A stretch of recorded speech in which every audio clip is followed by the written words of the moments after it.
अस्सलाम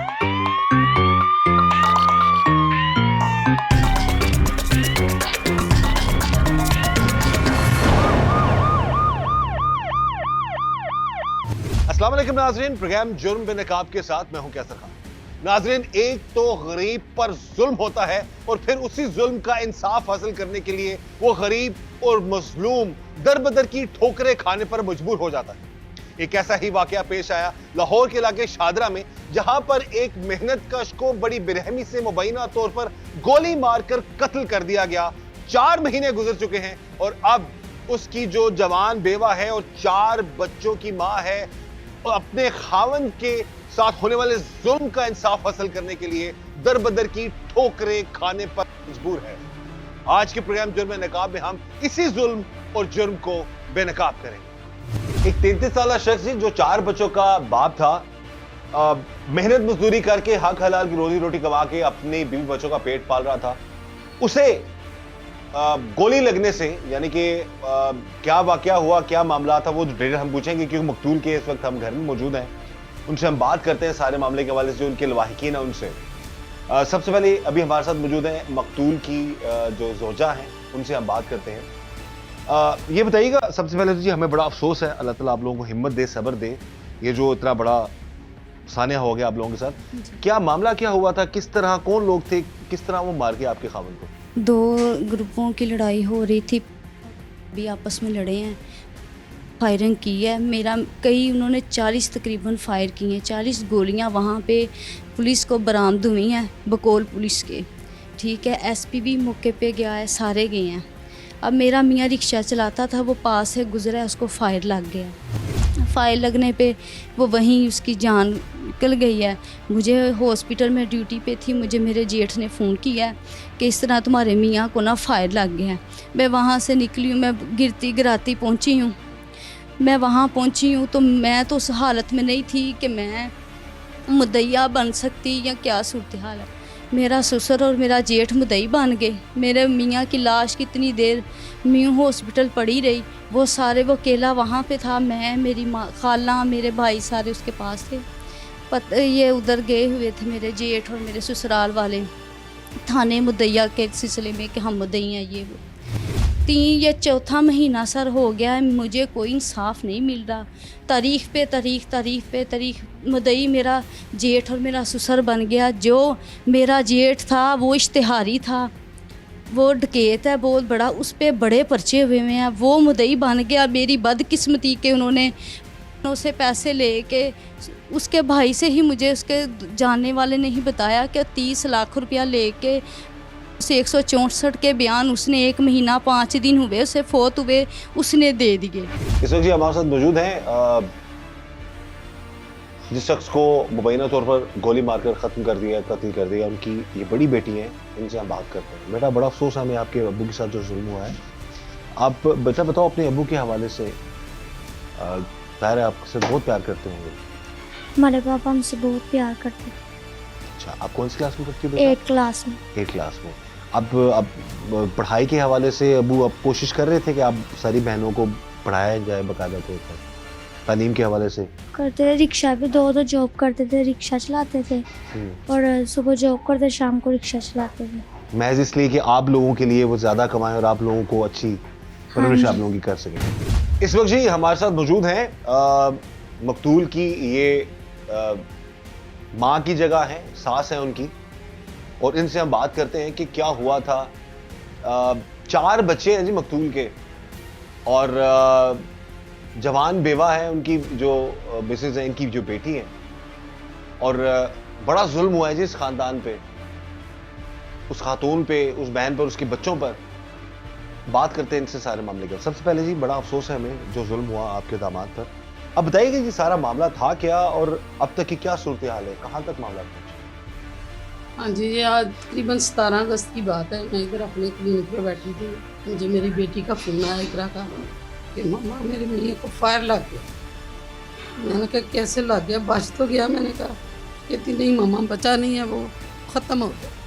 मैंने देख उस वक्त आपका पता कि क़यामत ही होती है। जवान बच्चे, ये भी 5 बच्चे यतीम हैं, इनके वालिदैन भी बचपन में फौत हो गए थे। ये जो बच्ची है ये मेरे पास ही बच्चे रहे हैं बेचारे।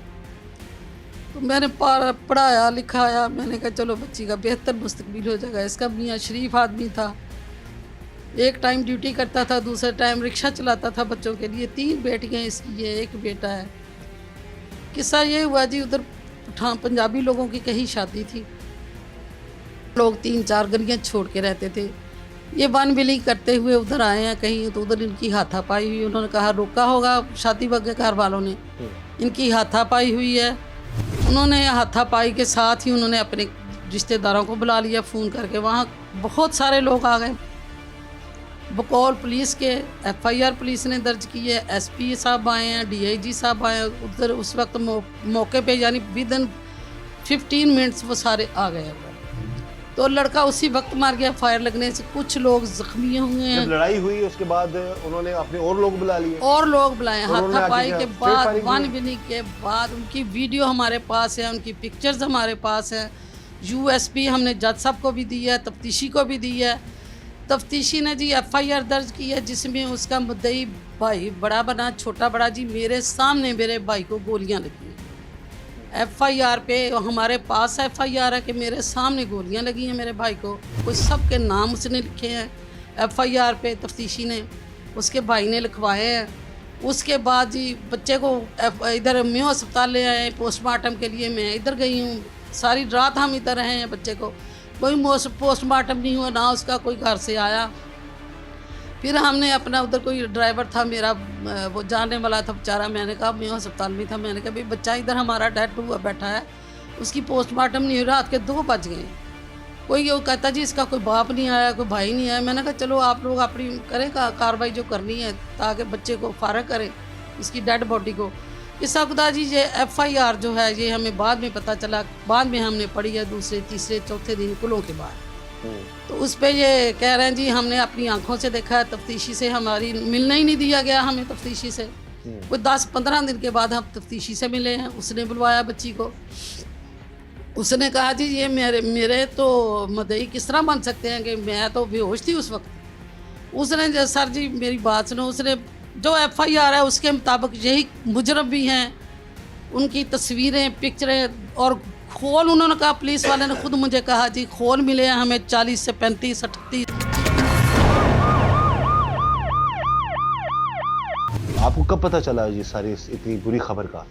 सैन की बर्थडे थी उस दिन, पापा ने ना पैसे भेजे थे केक के लिए। तो मम्मा भी जॉब कर रही थी, तो मेरे ताए का फ़ोन ही आया था कि ना तो आपके पापा को गोली लगी है। तो हमें पता चला, हम रोने लग गए सारे। तो फिर मम्मा को बताया, मम्मा को नहीं पता था कि पापा को गोली लगी, मेरे ताए ने बताया था। फिर ताए लोग मम्मा सारे लाहौर चले गए। लाहौर से कल आए थे शाम को। यानी अगले दिन आए थे वापस? हाँ जी। तो वो बेटा आप क्या कहोगी? अब आपकी अम्मी अब सारे केस को देख रही हैं, अकेले जाती हैं, सारा लड़ रही हैं, कोशिश कर रही हैं। अब अपने अबू के इंसाफ के हवाले से बेटा क्या अपील करना चाहोगे? ये कहूँगी कि मेरे ताए को ना सज़ा मिल जाए, और जिन्होंने आपके अबू को मारा है उनको भी सजा मिल जाए। उनको भी सज़ा मिल जाए। अब मरियम नवाज साहिबा से क्या अपील करना चाहोगे? उनका नाम लेके आप अपील कर सकते हैं। मैं इनसे ये रिक्वेस्ट करूँगी कि मेरे पापा को इंसाफ मिले और मेरे ताए और जिन्होंने कत्ल किया उन्हें भी सजा मिले। आपने पुलिस को नहीं बताया कि मैं बीवी हूँ, उसके बच्चों की माँ हूँ? सर मुझे बाद में पता चला, वो मैं बाद में गई जब मुझे पता चला कि इस तरह तुम्हारे मियाँ का केस इन्होंने बेच दिया है। मैं सर भागी अदालत पहुँची, जब तारीख थी मैंने जज को जाके कहा कि मेरे बच्चे ये हैं, 3 बेटियां मेरी, 1 मेरा बेटा है। मुझे नहीं पता, मुझे पता चला कि इन्होंने मेरे मियाँ का केस बेच दिया है। सके बाप ने बेच दिया, भाई ने बेच दिया, हमारे सर पे किसी ने हाथ नहीं रखा। मैं अपने बच्चों को लेके कभी किसी बहन के कभी भाइयों के घर रूल रही हूँ। मुझे ना तारीख पे तारीख ही जाई जा रही है मुझे, और तफ्तीश जो है तफ्तीश पहुँच नहीं रही। कभी कह रहे आज कल। अच्छा, केस अब आपकी मुद्दईयत में आ गया? अब मैं जी DIG तक मैं गई हूँ सर, DIG ने मुझे मुद्दई बना दिया। तो सर जो है तफ्तीश वो आज कल। अब सर जो मेरा छोटा देवर था उसने कुछ पैसे लेके आई विटनेस बनाता है, FIR पे इन्होंने लिखवाया कि हमारी आंखों के सामने हमारे भाई को कत्ल कर दिया गया। मेरे जेठ और मेरे ससुर ने, मेरे देवरों ने मिलके FIR लिखवाई। तब मैं सर गांव बैठी थी, मुझे नहीं पता कि क्या हो रहा है क्या नहीं हो रहा। उस टाइम मुझे होश नहीं थी कि मेरे साथ क्या हो गया। तो सर इन्होंने FIR पे लिखवाया कि हमारे सामने मेरे भाई को इन्होंने फायर से कत्ल कर दिया। अब सर पैसे लेने के बाद मेरा जो देवर है वो कह रहा है, आई विटनेस था, उसने भी आके 164 के बयान दे दिए कि जी हमारे ये अब खूनी नहीं है। मैं सर यानी कि आपके यहाँ पर जी एक बड़ा एक जो चीज सामने आई है, अब ये जो मकतूल है उनकी बेवा हैं, 4 बच्चे हैं, इनके छोटी छोटी बेटियां हैं, एक मासूम छोटा बच्चा है।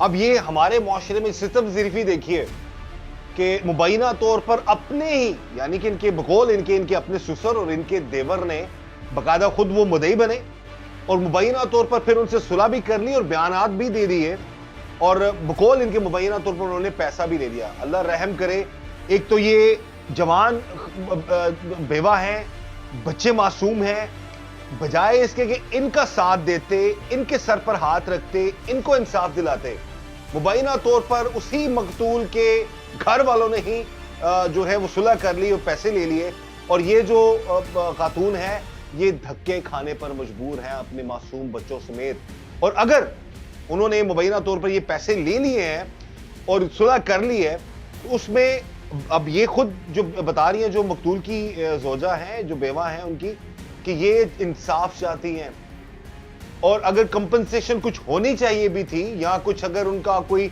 आपस में सुलहनामा होना था या कोई देयत में उन्होंने कोई रकम देनी थी तो वो इनको दी जानी चाहिए थी। इन मासूम अगर ये मान जाती, अगर ये इस चीज को एक्सेप्ट कर लेती, अगर ये माफ कर देती, तो बजाय इसके कि इनको, इन बच्चों का, इस मासूम बच्चे का, इसकी बहनों का, ये जो बेवा है इनका भला होता, वो फायदा उठा गए मकतूल के जो बकौल जो है जोजा उनकी, कि उनके ससुर, इनके ससुर जो मकतूल के वालिद और उनके भाई, और अब केस इनकी मुद्दईयत में आ चुका है और उन्होंने आते स्ट्रेट फायर किए उन लोगों ने, स्ट्रेट फायर कर दिए, तस्वीरें हैं उनकी आने की और फायर होने हमारे पास। और वो फायर जाके फिर आपके दामाद को लगा। फायर कुछ तो पंजाबियों का लगे, किसी की टांग पे लगा, किसी के कान पे लगा, लेकिन हमारा बेटा खुली सड़क पे था।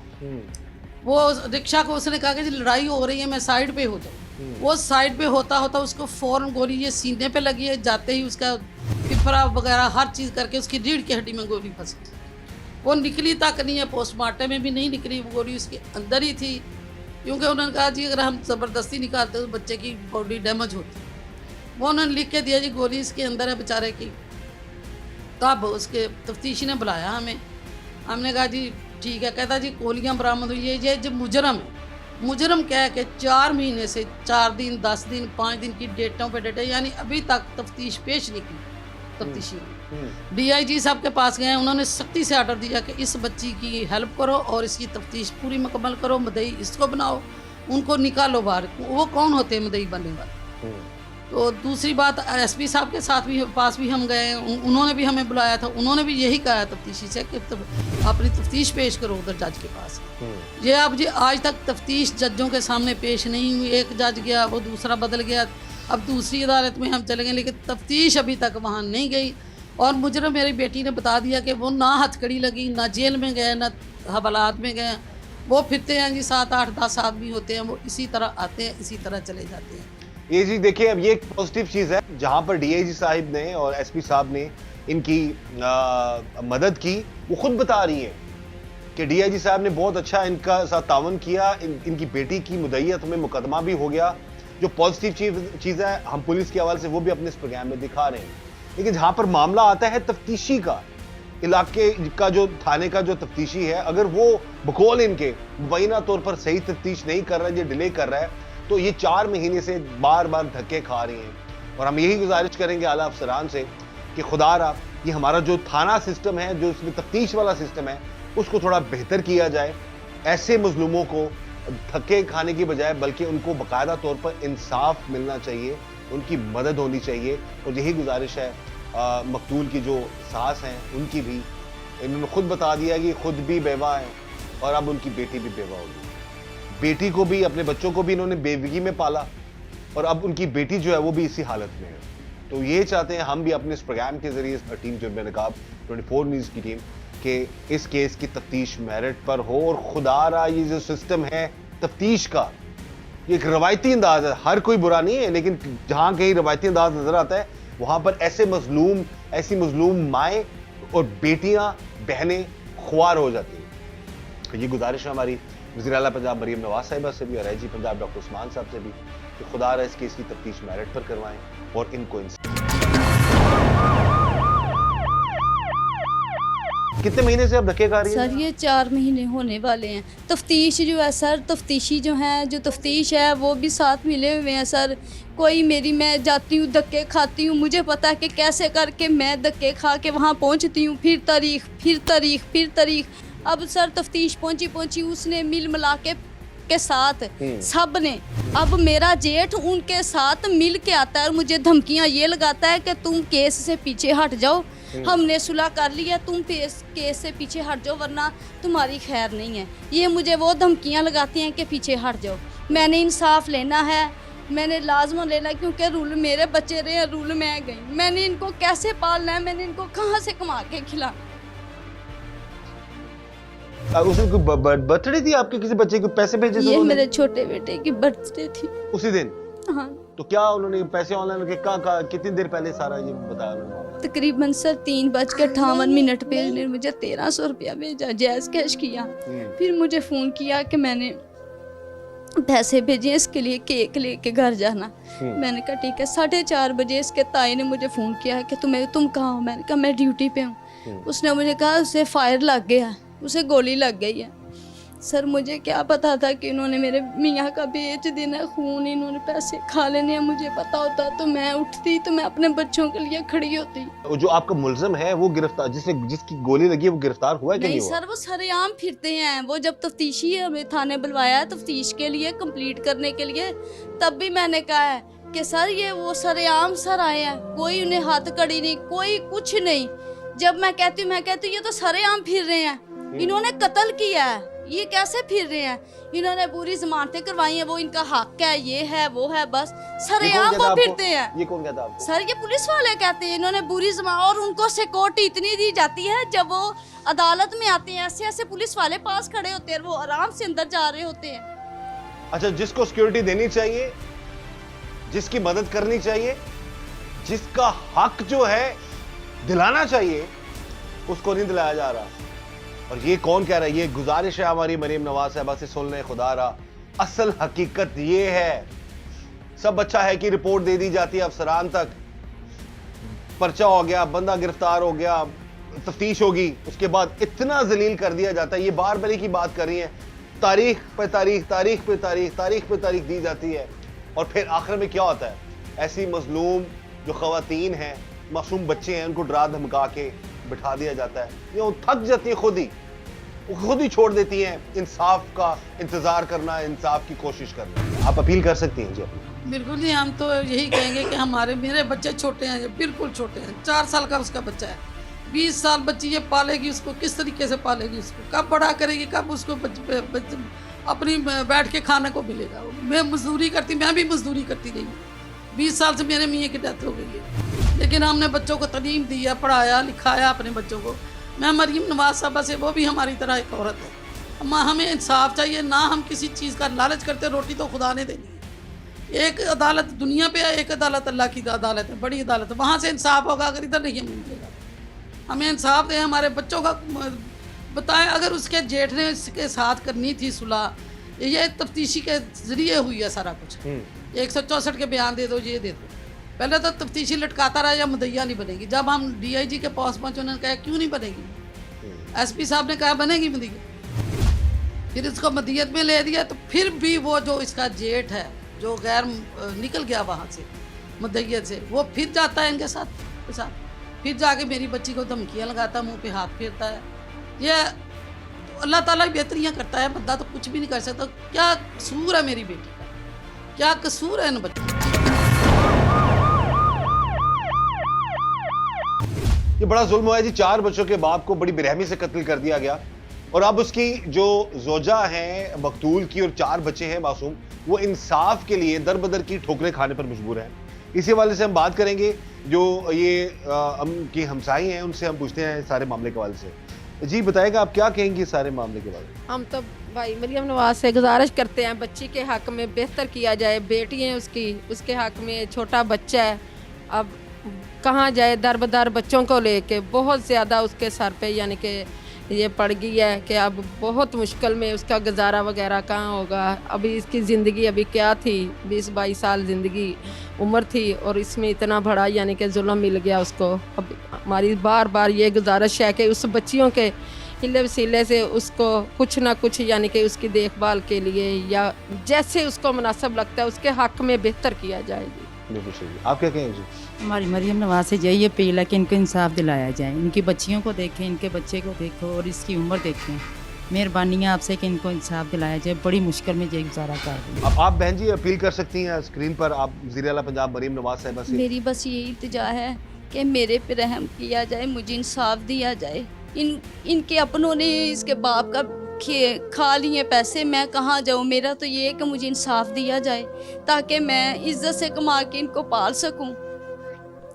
सर तफ्तीशी जब मैं गई हूँ बकौल तफ्तीशी के कि हम जब गए हैं वहाँ पे एसपी साहब भी वहीं पे पहुँचे थे मौके पे। मेरे मियाँ जब वहाँ पे रिक्शे पे जख्मी पड़े थे तो सर उनके बकौल के 40 खोल मिले हैं हमें गोलियों के। तो सर वो दहशत गर्दी कर रहे थे, वो इतने वो पता नहीं क्रिमिनल से लोग हैं। जैसे इसका ताया था जिसने पैसे खा लिए, वो भी क्रिमिनल है। वो तो इस नीयत से बना कि मैं पैसे खा लूँगा। मुझे नहीं था ना पता कि इन्होंने इतनी जल्दी 1 महीना 5 दिन के अंदर अंदर उन्होंने सुलह कर ली।